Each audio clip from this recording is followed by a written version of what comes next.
Hello, నేను మీ CS రావు. Allu Arvind cinema మార్కెటింగ్లో ఆయన దిట్ట, అందివేసినటువంటి చేయి. అందుకే ఆయన ఎప్పుడు కూడా ట్రెండ్ సెట్టర్గా ఉంటారు మార్కెటింగ్ చేసేటువంటి విషయంలో. ట్రైలర్ రిలీజ్ని హైప్ చేయటంలో కానీ, టీజర్ని హైలైట్ చేయటంలో కానీ, ఓటీటీ ప్లాట్ఫామ్ని హైలైట్ చేయటంలో కానీ ఆయనే సాటి. ఆయన ప్రముఖ నిర్మాత, గీతా ప్రొడక్షన్స్ ఓనర్, ఆహా ఓటీటీ ప్లాట్ఫామ్ నిర్వాహకుడు, ఓనర్. ఆయన ఏది చేసినా కానీ మార్కెటింగ్ అద్భుతంగా చేయగలరు. ఇప్పుడు తెలుగు ఇండస్ట్రీలోనే హయ్యెస్ట్ కలెక్షన్స్ చేసినటువంటి సినిమాగా పుష్ప 2ని నిలబెట్టాలి అనేది ఆయన యొక్క లక్ష్యం. ఆ దిశగా సినిమా కలెక్షన్స్ ఉన్నాయి. కాకపోతే దరిదాపులకి వచ్చింది, కానీ ఆ 2000 కోట్లను ఫిల్ఫిల్ చేయలేదనేది ఆయన అభిప్రాయం. ప్రస్తుతం ఆయన దృష్ట్యా గీతా ఆర్ట్స్ లెక్కలను బేరీజ్ వేసుకున్నా, లేదా ఆయన వేసినటువంటి లెక్కలను పరిగణలోకి తీసుకుంటే ఇప్పటివరకు 1850 కోట్ల రూపాయలు కలెక్షన్స్ చేసింది పుష్ప 2. ఇంకొక 150 కోట్ల రూపాయలు కలెక్ట్ చేస్తే 2000 కోట్ల రూపాయలకి వెళ్ళిపోతుంది. సో 2000 కోట్ల రూపాయల క్లబ్లోకి ఈ సినిమాని చేర్చాలి అనేది అల్లు అరవింద్ యొక్క లక్ష్యం.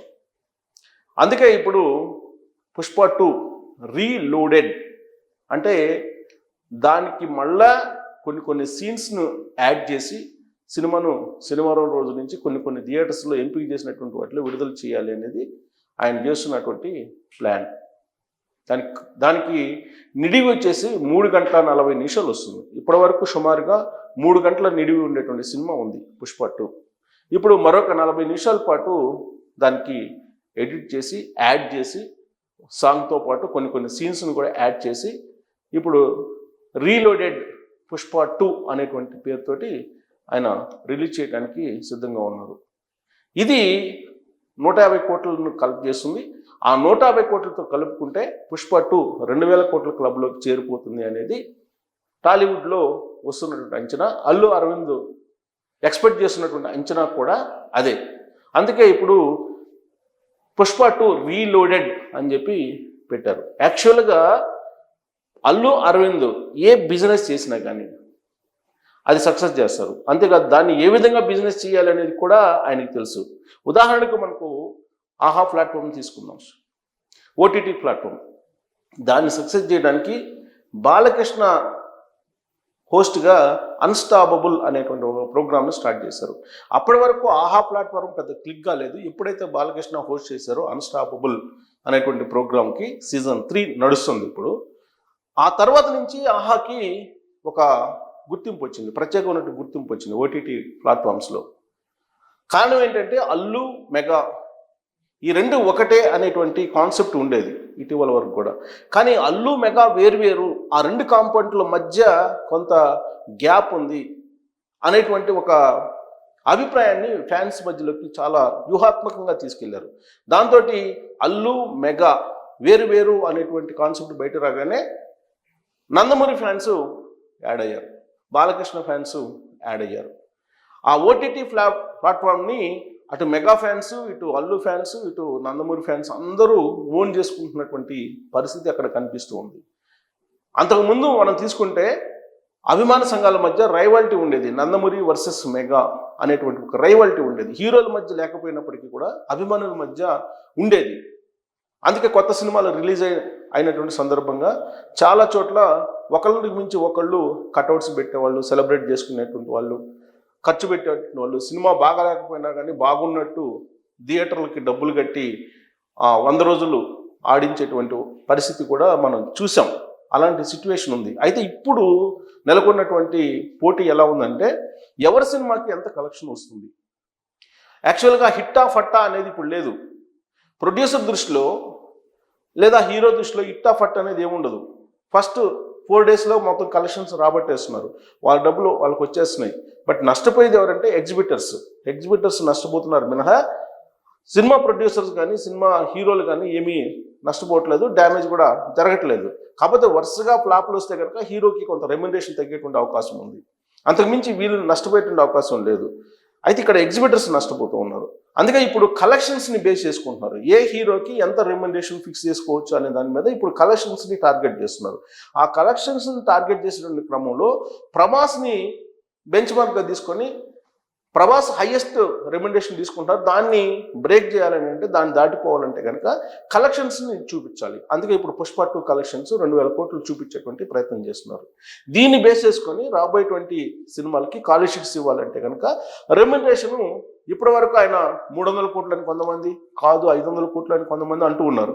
సో ఈ 500 కోట్ల రెమ్యునరేషన్ కూడా బహుశా అల్లు అర్జున్ దాటి వెళ్ళేటువంటి పరిస్థితులు కూడా తీసుకొస్తారేమో అల్లు అరవింద్. ఇప్పటి వరకు అల్లు అరవింద్ గారు చేసినటువంటి మార్కెటింగ్ అనేది అన్స్టాపబుల్. సినిమాల్లో ప్రతి ఈవెంట్ని కూడా ఆయన మార్కెటింగ్ కోణంలో నుంచి చూస్తారు. మార్కెట్ చేయడంలో కానీ, పబ్లిసిటీ చేయడంలో కానీ ఆయనకి ఎవరు పోటీ కాదు. ఇప్పుడు పుష్ప 2 రిలీజ్ అయిన తర్వాత వచ్చినటువంటి కలెక్షన్స్, ఆ తర్వాత జరిగినటువంటి వివాదం ఏదైతే సంధ్యా థియేటర్ వివాదం ఉందో దాన్ని కూడా దేశవ్యాప్తంగా ఒక చర్చనీయాంశంగా మార్చేశారు. దాన్ని పొలిటికలైజ్ చేశారు. వైఎస్ఆర్ కాంగ్రెస్ పార్టీ వాళ్ళని ఓన్ చేసుకునేటువంటి ప్రయత్నం చేశారు. వైఎస్ఆర్ కాంగ్రెస్ పార్టీ వాళ్ళు అల్లు అర్జున్ కటౌట్స్ పెట్టి పాలాభిషేకం చేసేటువంటి స్థాయికి ఆ ప్రచారాన్ని తీసుకెళ్ళగలిగారు. ఇక్కడ ఒక సున్నితంగా మనం కనుక ఆలోచిస్తే రాజకీయ పార్టీలకి సినిమాకి సంబంధం ఉండదు. అలాగే ఫ్యాన్స్ ఉంటే ఉండొచ్చు. సినిమా బాగుంటే కనుక ఏ హీరో ఉన్నప్పటికీ కూడా కథాబలం ఉంటే ఖచ్చితంగా అందరూ పోయి చూస్తారు. కానీ ఫ్యాన్స్ని కరుడుగట్టినటువంటి అభిమానులుగా మార్చేశాడు అల్లు అరవింద్. దానికి కారణం ఆయన మార్కెటింగ్ స్ట్రాటజీ. మెగా కాంపౌండ్లో ఉన్నటువంటి హీరోలు అందరూ కూడా ఆయన చేసినటువంటి మార్కెటింగ్ కారణంగానే ఇవాళ నిలబడ్డారు అనేది అల్లు అభిమానులు చెప్పేటువంటి మాట. కాదు మెగా హీరోల యొక్క టాలెంట్ తోటే అల్లు అరవింద్ నిలబడ్డారు అనేది మెగా అభిమానులు భావిస్తున్నటువంటి సందర్భాలు కూడా ఉన్నాయి. సరిగ్గా ఇక్కడే కొంత క్లాష్ వచ్చింది. రామ్ చరణ్ నటించినటువంటి గేమ్ చేంజర్ అనేటువంటి సినిమా అటర్ ఫ్లాప్గా అయింది. సినిమా థియేటర్ల దగ్గర బోల్తా పడింది. దీంతో ఆ అవకాశాన్ని ఇప్పుడు అందిపుచ్చుకునేదానికి అల్లు అరవింద్ రంగంలో దిగాడు. గేమ్ చేంజర్ సినిమా థియేటర్లు ఖాళీ అయిపోతున్నాయి. ఆ థియేటర్లో ఇప్పుడు పుష్ప 2 అన్లోడెడ్ సినిమాని ఇప్పుడు ప్రదర్శించడానికి సిద్ధమయ్యి 150 కోట్ల గ్యాప్ని పూడ్చేటువంటి ప్రయత్నం చేస్తూ ఉన్నారు. 2000 కోట్ల క్లబ్లోకి అల్లు అర్జున్ని తీసుకెళ్ళడానికి. సో సంక్రాంతి సందర్భంగా 3 సినిమాలు రిలీజ్ అయితే డాకు మహారాజ్ అప్రతిహతంగా దూసుకు వెళ్తుంది, రికార్డులను బద్దలు చేస్తుంది. మరోవైపు సంక్రాంతికి వస్తున్నాం అనేటువంటి సినిమా అనూహ్యంగా విజయవంతమైంది. వరుసగా హిట్లు కొట్టేస్తున్నాడు డైరెక్టర్ అనిల్ రావిపూడి. సో దీంతో ఎక్స్పెక్టేషన్స్కి అనుగుణంగా డాకు మహారాజ్, సంక్రాంతికి వస్తున్నా అనే సినిమాలు ఉన్నాయి. పైగా వాటికి మించి కూడా ఉన్నాయి. బట్ గేమ్ చేంజర్ అనేది భారీ బడ్జెట్ సినిమా. ఈ సినిమా మీద హోప్స్ ఎక్కువ ఉన్నాయి. ప్రపంచవ్యాప్తంగా కూడా విడుదలైంది. కానీ బాక్సాఫీస్ వద్ద బోల్తా పడినటువంటి సందర్భంగా ఇప్పుడు అల్లు అర్జున్ని మళ్ళా ఖాళీ అయినటువంటి థియేటర్లకు పుష్ప 2 అన్లోడెడ్ రూపంలో దింపుతున్నారు అల్లు అరవింద్. సో అల్లు అరవింద్ చేస్తున్నటువంటి మార్కెటింగ్ స్ట్రాటజీ ఏదైతే ఉందో రాబోయేటువంటి రోజుల్లో ఈ అన్లోడెడ్ అనేటువంటి వర్షన్ ప్రతి సినిమాకి రాబోతుందా, వచ్చేటువంటి అవకాశం ఉందా, ఇది ఒక కొత్త పందాన సినిమా మార్కెటింగ్లో అనే దాని మీద కామెంట్ రూపంలో మీ అభిప్రాయాలు తెలియజేయచ్చు. Thank you very much.